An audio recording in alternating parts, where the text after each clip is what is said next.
এখন photo social মিডিয়াত viral এখন ফটো এখন প্ৰাথমিক বিদ্যালয়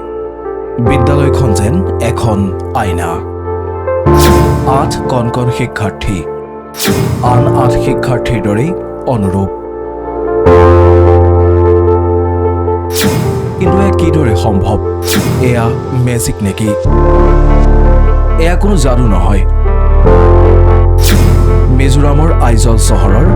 ভেং প্ৰাথমিক স্কুলৰ দৃশ্য এয়া সকলোৰে আকৰ্ষণৰ কেন্দ্ৰবিন্দু হৈছে এই বিদ্যালয়খন চলিত বছৰত এই বিদ্যালয়খনত দেখা গৈছে এই আশ্চৰ্যজনক ঘটনা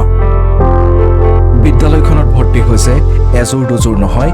একেলগে 8 জোৰা যমজ শিক্ষাৰ্থী তেওঁলোকৰ মাজত আছে যমজ ভাতৃ যমজ ভগ্নী বিদ্যালয়খনৰ প্ৰধান শিক্ষক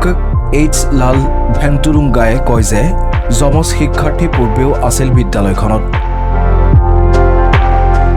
চলিত বৰ্ষতে সৰ্বাধিক যমজ শিশুৱে বিদ্যালয়খনত নামভৰ্তি কৰিছে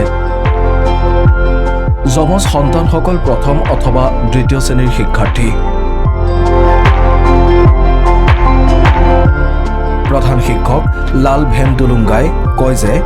যোৱা বছৰত 4 জোৰা যমজ শিক্ষাৰ্থী বিদ্যালয়ত ভৰ্তি হৈছে এইবাৰ সেয়া দুগুণলৈ বৃদ্ধি পাইছে ভৰ্তি প্ৰক্ৰিয়া দুগুণলৈ বৃদ্ধি পাইছে বিদ্যালয়খনত বিদ্যালয়ৰ 16টিকৈ যমজ শিক্ষাৰ্থীৰ নামভৰ্তিয়ে এতিয়া চৰ্চাৰ কেন্দ্ৰবিন্দু হৈ পৰিছে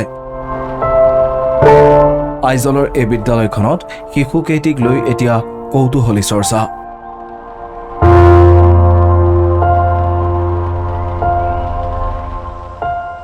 নিউজ ডেস্ক প্ৰথম খবৰ